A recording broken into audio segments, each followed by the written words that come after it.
প্রার্থী আমাদের দলের সাবেক মহাসচিব বালিয়াডাঙ্গি বিজয় করে আমাদের ঠাকুরগাঁয়ে যে উন্নয়ন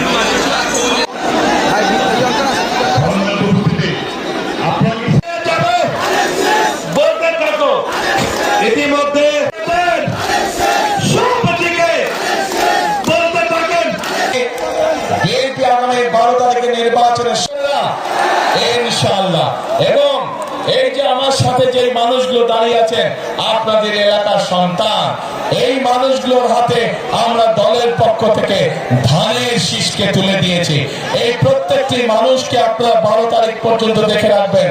12 তারিখে এরা নির্বাচিত হলে পরে তাদের দায়িত্ব হবে 24 ঘন্টা আপনাদেরকে দেখে রাখা, এই এলাকাকে দেখে রাখা, এই এলাকার মানুষ ইনশাআল্লাহ।